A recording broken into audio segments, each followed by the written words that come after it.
तो KKR versus Sunrisers Hyderabad, ये मुकाबला कोलकाता में, और जो भी टीम जीतेगी वो फाइनल की हकदार होगी, वो महेंद्र सिंह धोनी की टीम के साथ खेलेगी।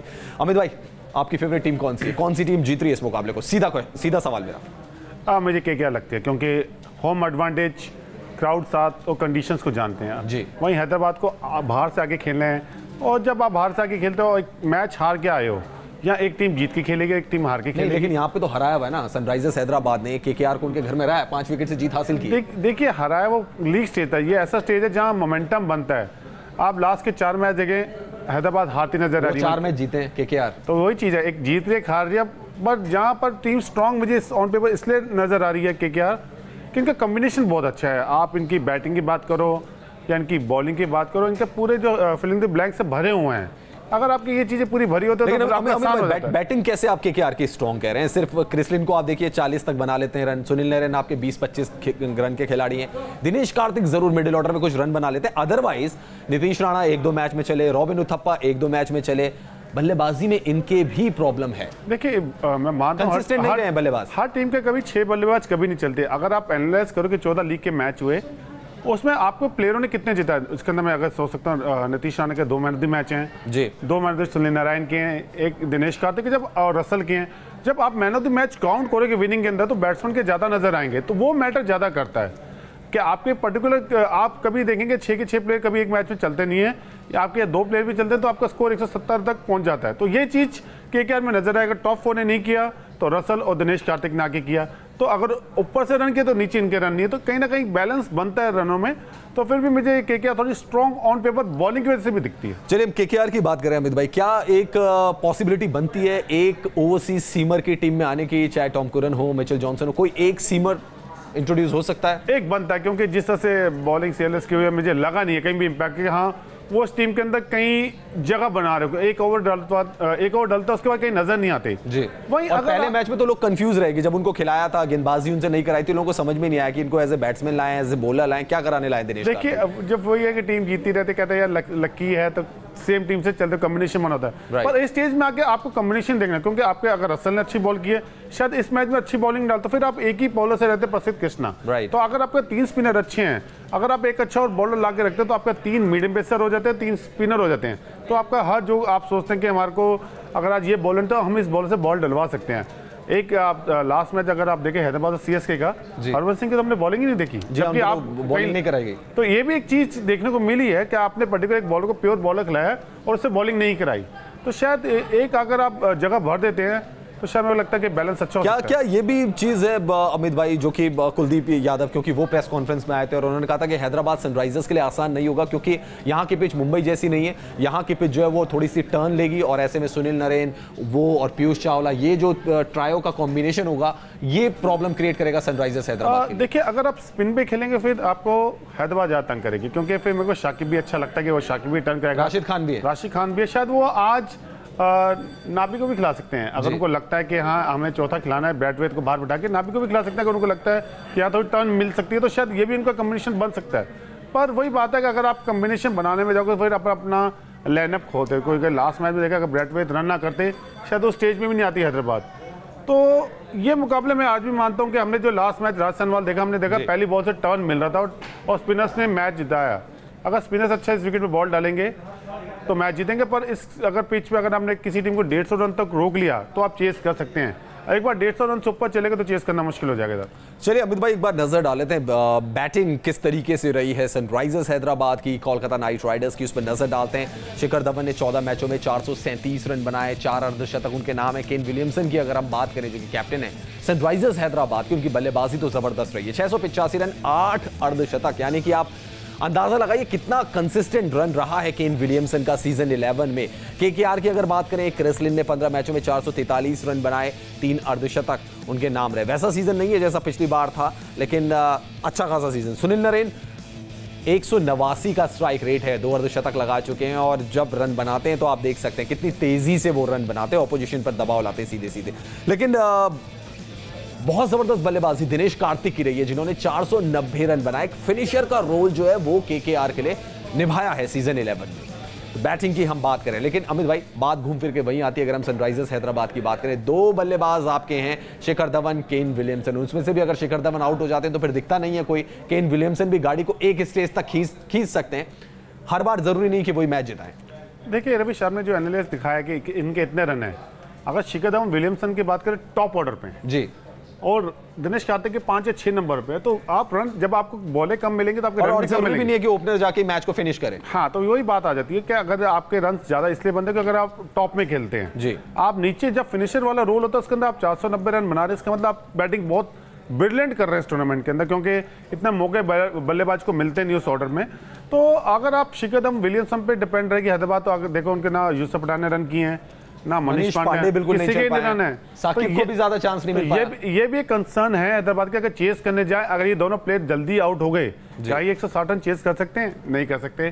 तो शायद हैदराबाद भी टॉस जीत के पहले बैटिंग करना पसंद करेगा, स्कोर लगाएगा बोर्ड पर, कहेंगे अपनी बॉलिंग पर कहेंगे अगर हम 150 रन नहीं करते हैं तो मैच जीतने जाएंगे। तो यही एक स्ट्रेंथ हैदराबाद की, अगर चेस करने जाएंगे तो मुझको नहीं लगता वो चेस कर पाएंगे। लेकिन एक फैक्टर की बात जो आपने की अमित भाई की, ब्रैथवेट को शायद चेंज करें, लेकिन जिस तरीके की उनकी परफॉर्मेंस थी, जिस तरीके की बल्लेबाजी इनफैक्ट उनकी थी, और पहले 2 ओवर में जो गेंदबाजी थी, क्या रिस्क लेंगे? क्योंकि आपका मिडिल ऑर्डर बहुत ज्यादा खोखला नजर आता है, उसमें कोई बल्लेबाज ऐसा नहीं है कि जो लास्ट में आए रसेल की तरह छक्के चौके लगाए। अगर वो कोई बल्लेबाज है तो वो कार्लोस ब्रैथवेट है। देखिए, आपको जब कॉम्बिनेशन बनाना होता है फिर आप इंडियन प्लेयर को भी एक स्पिनर के रूप में किसी भी प्लेयर को ला सकते हैं, क्योंकि संदीप शर्मा का इतना अच्छा मैच, यानी शायद वो संदीप शर्मा को हटा के कहेंगे हाँ सिद्धार्थ कौल और भुवी मारे नए बॉल हो गए, ब्रैथवेट मारे तीसरा, शायद एक स्पिनर एक्स्ट्रा ऐड कर दे इंडियन वाला। तो एक ऑप्शन ये भी बन सकता है, जरूरी नहीं कि नाबिल खिलाएं, शायद अब ये देखने कौन सा स्पिनर बाहर इंडियन पड़ा है जिसको वो खिला सकते हैं। तो एक ऑप्शन इस विकेट पे दिखता है। हाँ, अगर वो सेम कॉम्बिनेशन से जाएंगे तो फिर सेम कॉम्बिनेशन ही दिखेगा, कोई हम जो डिस्कस करें उसकी कुछ वो नहीं रहेगा, क्योंकि जो वहाँ पर्टिकुलर ग्राउंड पे हैं वो विकेट कैसा है, उस विकेट को देखने के बाद ही आप 11 डिसाइड कर सकते हैं। तो उसके बाद ही पता चलेगा कि हैदराबाद की क्या सोच से उतर रही है वाले मैच में। जी हाँ, लेकिन अमित भाई जबरदस्त गेंदबाजी रही है पूरे टूर्नामेंट में, पूरे सीजन की अगर बात की जाए। पिछले 3-4 मैचेस से रिदम गड़बड़ाया, हालांकि जो पिछला मुकाबला था चेन्नई सुपर किंग्स के खिलाफ उसमें जबरदस्त गेंदबाजी रही थी। बॉलिंग कार्ड एक बार देख लेते हैं। राशिद खान ने 18 विकेट लिए 15 मैचेस में, और ये एक बहुत बड़े ट्रम्प कार्ड हो सकते हैं ईडन गार्डन्स की विकेट पर। इसके अलावा बात सिद्धार्थ कौल की करें, 15 मैचेस में उन्होंने 19 विकेट लिए हैं, 3 विकेट लेना 23 रन पर, ये उनका बेस्ट परफॉर्मेंस और इकोनॉमी रेट है 8 का। इसके अलावा बात की जाए साकिब अल हसन की, तो 15 मैचेस में उनके नाम हैं 13 विकेट। तो गेंदबाजी बहुत बड़ा पहलू रहा है। हालांकि लास्ट 4 मैचेस की बात करें तो गेंदबाजी उनको मैच नहीं जिता पाई। संदीप शर्मा की बात करें, 11 मैचेस में उन्होंने 11 विकेट लिए हैं। तो ये बॉलिंग कार्ड हम आपको दिखा रहे हैं। दूसरी तरफ केकेआर की अगर बात करें, सुनील नरेन 15 मैचों में 16 विकेट ले चुके हैं, रन भी बहुत बनाए सुनील नरेन ने और तेज गति से बनाए हैं। कुलदीप यादव ने 15 मैचेस में 15 विकेट लिए हैं, और ईडन गार्डन्स की कंडीशन में बहुत ज्यादा हेल्पफुल हो सकते हैं। पीयूष चावला की अगर बात करें, 15 मैचेस में उनके नाम हैं 13 विकेट। तो ये बॉलिंग कार्ड हमने आपको दिखाया किस तरीके की गेंदबाजी रही है। और अमित भाई, पिछला जो मुकाबला था चेन्नई सुपर किंग्स के खिलाफ, शायद उसमें थोड़ी सी प्रॉब्लम रही केन विलियमसन के साथ कि उनको जो ओवर करवाना था भुवनेश्वर कुमार से, कार्लोस ब्रैथवेट से करवाया। शायद अपनी गलतियों से सबक लेंगे इस मुकाबले में, और बॉलिंग कॉम्बिनेशन, क्योंकि भुवनेश्वर कुमार भी हैं, सिद्धार्थ कौल भी हैं, डेथ ओवर्स में ये बड़े ट्रम्प कार्ड होंगे उनके लिए। एक चीज इस आईपीएल में देखे कि जो 18वां 19वां ओवर है ना, वो इंपॉर्टेंट ना कि 20वां। जी, अगर आप ज्यादा से ज्यादा रन छोड़ना चाहते हैं 20वें ओवर के लिए, क्योंकि आप 20वें ओवर में जितने रन बचेंगे आपका अच्छा बॉलर भी खा सकता है, ऐसे नहीं कि खा नहीं सकता, पर जो 6 रन जाएंगे उसमें भूवी भी कुछ नहीं कर सकता था। पर जो सबसे बड़ी गलती विलियमसन से ये हुई कि जो प्लेयर पूरा सीजन आईपीएल खेला ही नहीं जी, अगर ब्रैथवेट की बात करो 1-2 मैच खेले हैं, अगर आप उस पर भरोसा 18वें ओवर में दिखाएंगे तो कहीं ना कहीं उनकी ये रणनीति गलत हुई। अगर आप अपने संदीप शर्मा था, उनके पास भूवी था, मतलब ये ऑप्शन को कॉल ऑलरेडी ओवर डाल चुके थे, तो ये 2 ऑप्शन थे। उसके बाद अगर आप एक बॉलर जिसने पूरे टूर्नामेंट खेले उस टाइम बॉल करेंगे तो शायद ये गलती करके शायद आज के मैच में वही गलती ना दोहराएं कि जब पर्टिकुलर बॉलर आपका मेन बॉलर है वही 18-19 ओवर डालें। जी हाँ, लेकिन अमित भाई, कप्तानों की भी जंग होगी, क्योंकि दिनेश कार्तिक, उनको कप्तानी मिली अचानक से। निदासा ट्रॉफी में तो उनकी किस्मत चमक ही रही थी, जिस तरीके से उन्होंने मैच जिताया, उसके बाद कप्तानी मिली, बहुत अच्छा आगे तक ले गए अपनी टीम को। वहीं केन विलियमसन, उनको भी एक्सीडेंटल कप्तानी मिली क्योंकि डेविड वार्नर नहीं थे, लेकिन बहुत अच्छा दोनों कप्तानों ने लीड किया अपनी साइड को। देखिए, कप्तानी मैं कहता हूँ कप्तान नेचुरल होता है, आप ये नहीं कप्तान बनाया नहीं जाता। कप्तान के अंदर खुद इंस्टिंक्ट होते हैं कि वो क्या डिसीजन ले सकता है। अगर डिसीजन लेने की बात करो, दिनेश कार्तिक डिसीजन कई ऐसे लिए कि नीतीश राणा को एक ओवर का उसने 2 आउट कर दी, विराट कोहली भी डिविलियर्स। कई बार देखा कि बॉम्बे के अंदर मैच हो, नीतीश राणा से पहले वो करा दी। तो कई होते हैं कि जो आपको डिसीजन होते हैं, अगर वो डिसीजन अच्छा हो गया तो आपको तारीफ मिलेगी, अगर वो गलत हो गया तो बैकफायर हो। जो लास्ट मैच में विलियमसन के साथ हुआ जी। तो कप्तानी भी वही चीज़ है, अगर आपके डिसीजन अच्छे रहेंगे तो हमेशा आपको कप्तानी की प्रेज मिलेगी, हाँ ये कप्तान गट्सियस ने डिसीजन लिया।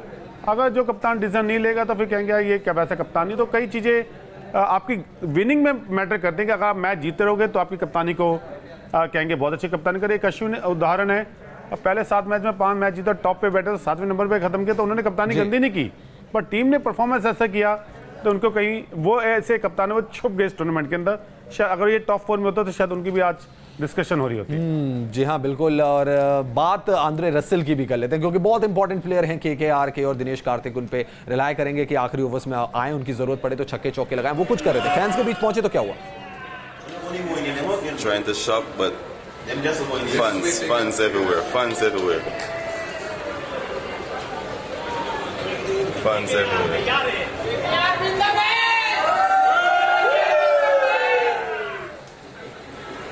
KKR all the way. ये तो बात थी आंद्रे रसेल की, लेकिन बात ड्वेन ब्रावो की भी कर लेते हैं जो कि रन द वॉर्ड गाना उन्होंने बनाया और अब सीएसके और धोनी के लिए गाना बना रहे हैं। Chennai Chennai Chennai CSK CSK CSK CSK चलिए अब बात विराट कोहली की भी कर लेते हैं। रवि शास्त्री ने विराट कोहली का बचाव किया। उन्होंने कहा कि विराट कोहली कोई मशीन नहीं है। टीम इंडिया के कप्तान विराट कोहली पर कोच रवि शास्त्री का बयान। कोहली की चोट को लेकर हेड कोच शास्त्री ने साधा बीसीसीआई पर निशाना। शास्त्री ने कहा मशीन नहीं इंसान है विराट। टीम इंडिया के कप्तान विराट कोहली काउंटी क्रिकेट खेलकर इंग्लैंड दौरे की तैयारी करना चाहते थे। कोहली ने काउंटी टीम सरे के साथ 1 महीने का कॉन्ट्रैक्ट भी साइन कर दिया था और विराट कुछ ही दिनों में काउंटी क्रिकेट खेलने के लिए इंग्लैंड रवाना होने वाले थे। लेकिन गर्दन की चोट की वजह से कोहली की सारी प्लानिंग फेल हो गई और अब कोहली के इंग्लैंड में होने वाली T20 और वनडे सीरीज में खेलने को लेकर भी संशय बना हुआ है, जिससे भारत के इंग्लैंड दौरे की तैयारियों को करारा झटका लगा है और इसने टीम इंडिया के हेड कोच रवि शास्त्री को भी परेशान कर दिया है। शास्त्री का मानना है कि अगर पहले ही विराट का वर्कलोड कम कर दिया गया होता और कोहली को क्रिकेटर की जगह मशीन नहीं समझा गया होता तो फिर विराट इस तरह के बड़े दौरे से पहले अनफिट नहीं होते। विराट को लेकर शास्त्री ने कहा है, विराट कोहली कोई मशीन नहीं है कि उसकी पीठ पर रॉकेट लगाकर मैदान पर दौड़ा दे और वो रॉकेट की तरह उड़ान भरने लगे। विराट भी एक इंसान है और उसे भी लगातार क्रिकेट के बीच आराम की जरूरत होती है। विराट को काउंटी क्रिकेट से हटने का फैसला चोट की वजह से लेना पड़ा। बीसीसीआई की प्रेस रिलीज के मुताबिक कोहली को आईपीएल के मैच के दौरान गर्दन में चोट लगी थी और बीसीसीआई नहीं चाहता था कि आयरलैंड और इंग्लैंड के दौरे से पहले कोहली की चोट गंभीर हो। इस